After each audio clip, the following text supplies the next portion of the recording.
Okay, listen, I know I'm a bit late on this, and I know it's already February, and listen, like, stuff's already releasing. I mean, hell, Dragon Ball Z Kakarot came out the other week. Oh wow. To be honest, I don't see why people make Games of the Year lists at the end of the year rather than New Year. Hell, I mean, stuff actually keeps releasing until December, you guys, no matter what Jeff Keighley wants us to believe. You nasty little gremlin man. 2019 was honestly one of the best years in gaming I've ever seen. Like, we saw kings of the industry with Devil May Cry, Shenmue, and Kingdom Hearts come back, as well as some huge surprises like Untitled Goose Game and Fire Emblem Three Houses. Big, middling, or small, the year saw an incredibly diverse selection of games that ran the decade out in style. If I was to summarize the year in a word, it would be legacy. We saw so much confidence and polish from industry titans like Atsuno and Kojima, setting up or bringing back franchises that we'll be talking about for years to come. So, with the last decade behind us, I thought I'd start this channel off right with a good old list video. So without delay, here are my top 5 games of 2019. Cue the intro! Get down, that's all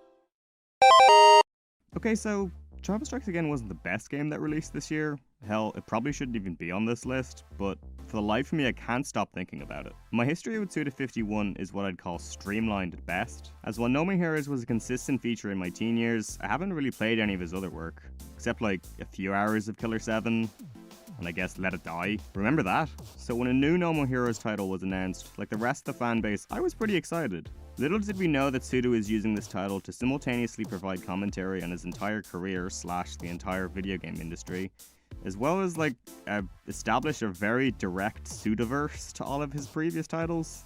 Travis Strikes Again is both a celebration of Suda's entire career as well as a critique of it. It pits Travis up against Suda's own fears and anxieties about game development rather than his usual Assassin's League.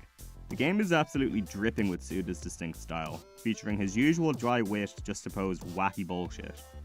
The fighting and presentation is really where the game shines, as the more arcadey combat system, while fun, does get pretty repetitive pretty fast, especially as the level design doesn't really do the game any favours. Not to say the levels themselves aren't interesting on a thematic or visual level, but the combat sections don't really fulfill the same feeling of slashing and dashing as No More Heroes 1 and 2 did. One of the things I really appreciate about Suda51 is how he keeps his games feeling fresh and modern without actually losing anything that made the originals great. Travis Strikes Again is a game that really loves its previous titles, adding some of the more interesting lore dumps I've ever seen in the franchise to what is already a pretty fucking out there plot. Seriously though, if you're in any way interested in No More Heroes 3, think about at least reading up on what happens in Travis Strikes Again, because shit gets pretty fucking wild really quickly, and if you don't know what happens in Travis Strikes Again, you're gonna be pretty confused. The game jumps back and forth between multiple forms of visual storytelling. Between straight-to-camera cuts, boss quips, full-on DOS-ass visual novel sequences, as well as some low-poly glory, the game does really juggle a lot of visual techniques, which all work towards Suda's perfect aesthetic. Also, Travis Strikes Again easily has one of my favourite OSTs of the entire year. Like, Suda really out here adding trap and house music to his games. Now the whole thing at times feels like an excuse for Suda just to give his DJ friends work, and I'm not complaining about that. I mean, just listen to this banger!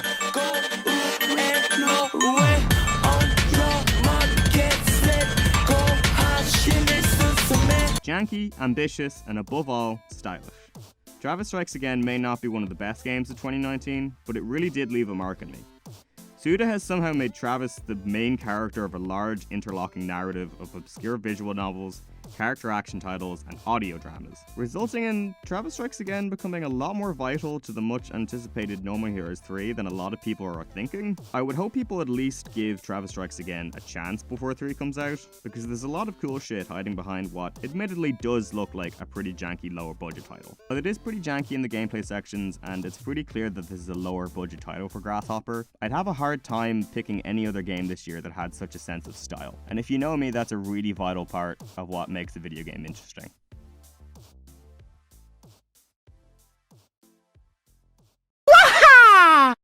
This was my first Hideo Kojima game. Yeah, let that sink in. My only other exposure to the man's work was Metal Gear Solid Rising Revengeance, and I don't really think that counts. While I've never played any of his other games before, I've obviously known of his work. I mean, how could you not? The man is basically a living legend at this point. Whether he deserves to be or not is an entirely different story. Okay, listen. We all know that Koji is a massive hack, but that doesn't mean that his work isn't legendary at this point. While saying that, how this man keeps getting multi-million-dollar budgets is beyond me, cause your boy somehow made us all buy a gritty Postman Pat simulator. And I loved every minute of it. Death Stranding is one of those games that will go down as incredibly divisive, especially seeing as so many of Koji's fans have just come off the long-standing Metal Gear Solid series. I mean, what are they supposed to do with esoteric commentary on war and American culture? Oh wait. Death Stranding is a game where Norman Reedus pisses on ghosts and delivers packages full of cum to real-life, literal, big boy Conan O'Brien. And this released to massive success. You do this by rucking and fucking across a gorgeous New Zealand landscape, all the while trying to keep your packages safe, as well as your test tube baby. It's a wild premise that the trailers really didn't prepare us for. Because like, most of the trailers actually just showed much of the Lovecraftian nightmare and drama.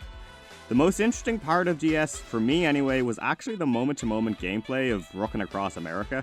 The whole game kind of feels like a weirdly cozy road trip with you and your BB, because once you get past the first few BT attacks, the game actually opens up into a pretty moody open Minecraft map, complete with trucks, roads, bad character writing, and a lot of ceramics.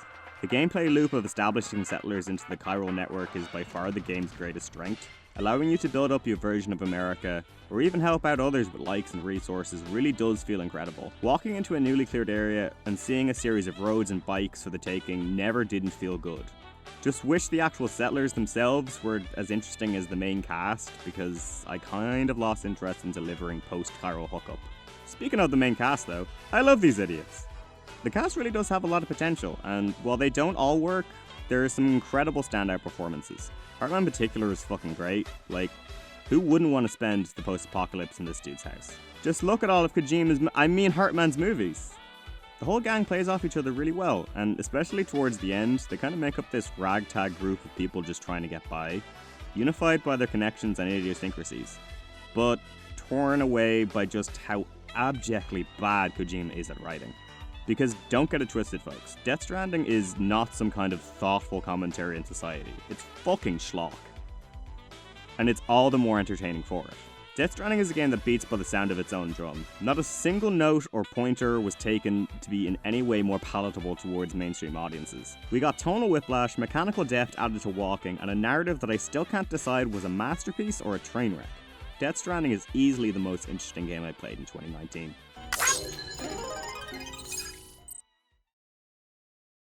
And yeah, it was great. I should probably play more of Koji's games, huh?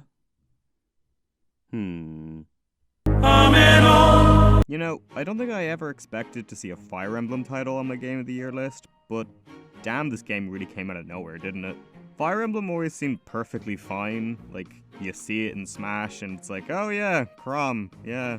But there was nothing really pushing me to actually go up and pick one, even after the success of Awakening. So, cut to last summer when a good friend of mine recommended I get the newest one on Switch.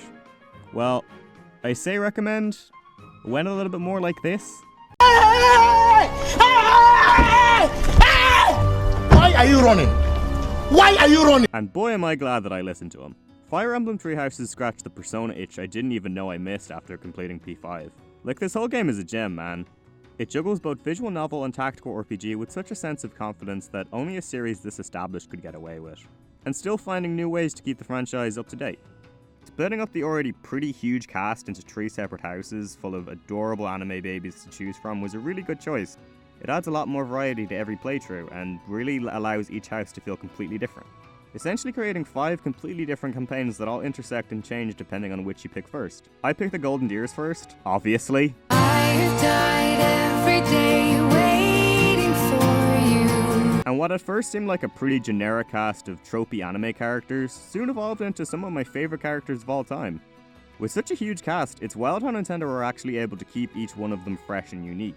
And honestly, relying on tropes as a starting point really helped immediately establish every student really quickly, as well as the entire cast being almost completely voice acted too. Shit like that really goes a long way in visual novels these days. So the closest I've ever really gotten to this style of game was probably like XCOM Enemy Unknown.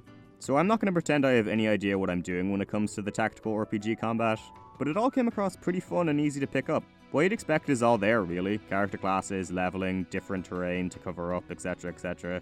And it's all really snappy and fun, helped by some really satisfying UI choices and sound effects as well as some excellent level design. I never particularly had much of an issue with difficulty, as I could clear most maps pretty easily, though I didn't play with the permadeath aspect on, because I refuse to let any of these babies die. And honestly, that's Treehouse's main strength. You really do become attached to these dumb little babies, and begin to legit feel like their teacher, which is helped with the addition of the fully explorable Garrukmok Monastery as sort of a hub, allowing you to feel grounded and completely connected to your students. The monastery is honestly just really fun to spend time in and shoot the shit with the NPCs. It's all really cozy and well laid out, letting you Persona-style upgrade your relationships with the students and teachers through various activities like singing and tea. And through these actions, you'll unlock character cutscenes, which really do a lot to develop the huge cast, which is really impressive because by the end of the game, I would gladly die for any of my little gay babies. Fire Emblem Three Houses is entirely about the bonds you make with the cast throughout the game. And you really do grow to love them all, because, I mean, Violet sure won't. Hell, I don't even think she knows where she is. She's looking over at a banana or something. Maybe a rope. Dumb bitch. Anyway. Let's rock, baby. Okay, to start this off, I played the entire Devil May Cry series in 2019 based purely on the original E3 trailer for 5. While I'd always wanted to dip into the franchise, the timing just felt right. I mean, what with the Trilogy Collection launching on PS4, and a highly awaited sequel coming out the next year. So I guess, quick rundown of my DMC hot takes. Weird-ass Japanese porn jank with a heart of gold and incredible music. Dante's edgy teen years. Character action royalty.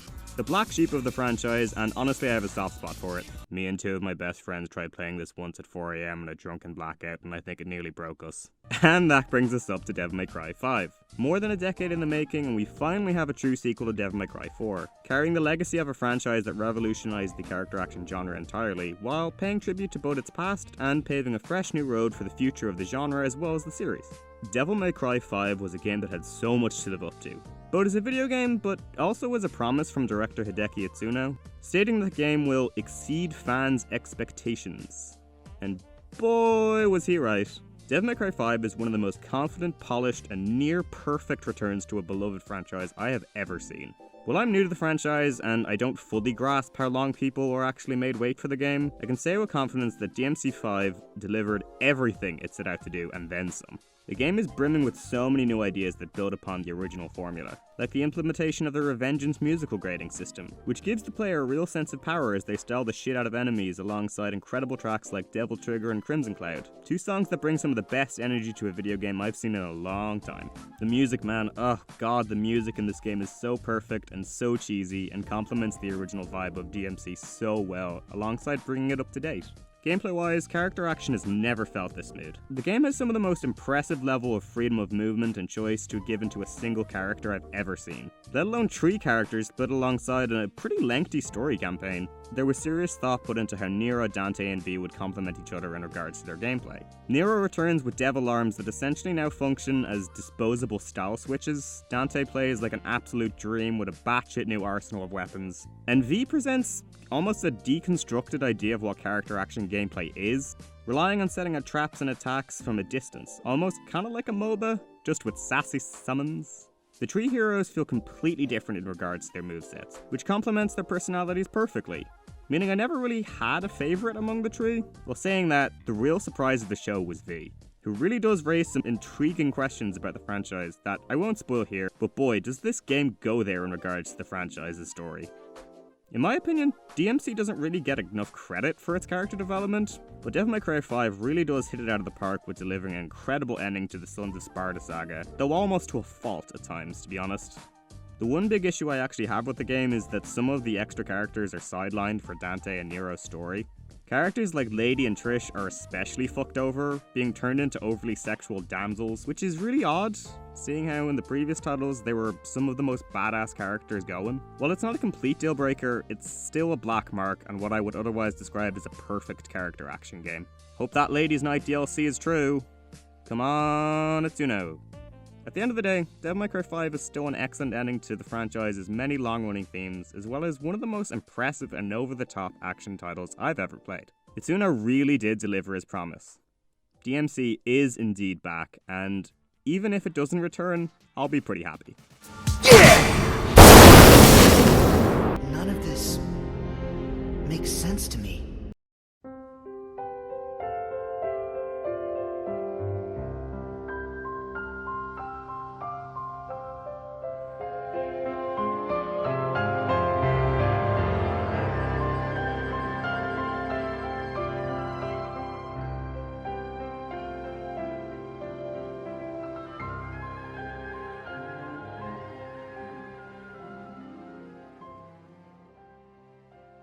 So, the first time I heard this, I cried.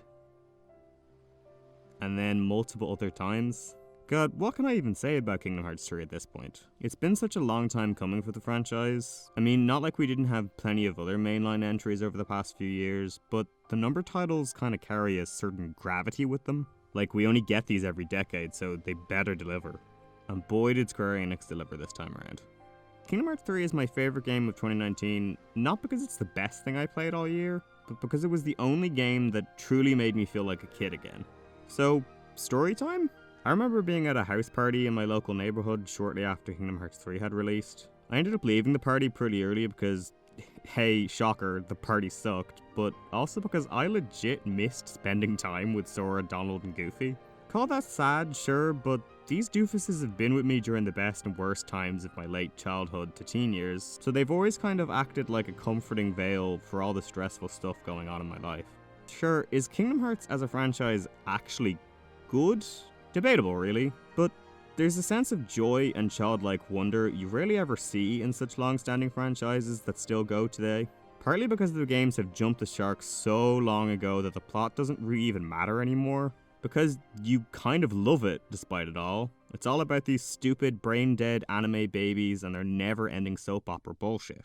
As a longtime fan of the series, Kingdom Hearts 3 somehow gave me everything I wanted out of resolution to this complicated nightmare of a story, while at the same time somehow opening more questions to get us excited for the future of the franchise. We got to see friends reunite, conflicts finally be settled, and play the stuff of little baby Coffee's dreams in the endgame boss rush, which had me squealing like a child the entire time. It felt like Christmas morning again, but better.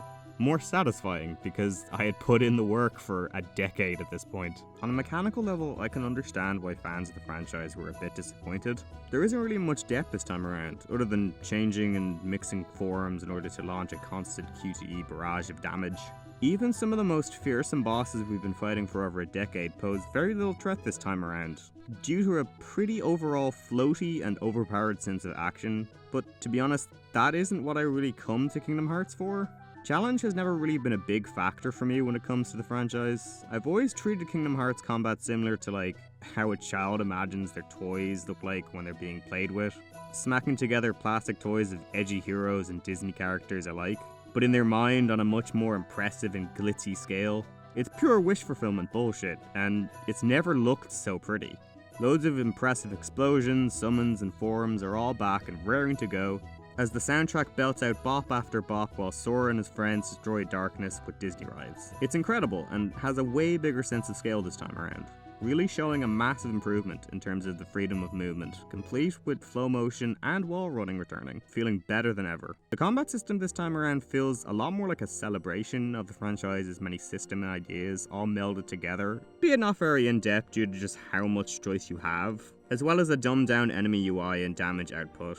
It's pretty clear that the combat is never going to be as good as Kingdom Hearts 2, but I'm not really looking for that.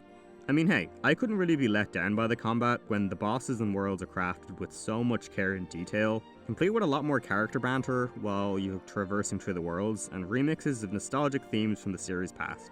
Above all else, Kingdom Hearts reminded me why I love Sora so damn much, and by proxy, the entire franchise. He's just such a pure source of light, a main character devoid of any edgy sensibilities or trauma. He's up there with like Steven Universe and Aang from Avatar as a character who's been put through so much yet faces every challenge with a smile and a wink. And honestly, sometimes we all need that. To be honest, not to be too personal, but Kingdom Hearts 3 was a much needed sense of light in a pretty dark year for me. As my college degree came to an end, it seemed fitting that so too was Sora and the gang's story. I've been following this saga for as long as I can possibly remember, and I can link it to so many different points in my life. This ending was bittersweet in so many ways, but mainly how it mirrored my own journey of growing up. With Kingdom Hearts 3's ending, the series enters a really confusing and scary, vague future. And what comes next in my own life is just as unsettled as the franchise's future. But I'm sure it'll be exciting either way, as long as I have Sora and the gang cheering me on along the way.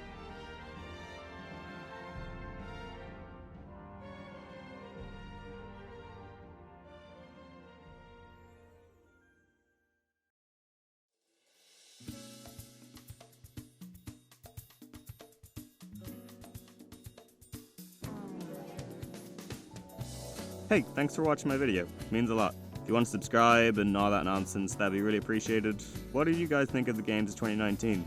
I left a lot out, let me tell you. Goose was this close. But anyway, hope you liked it. See you next time.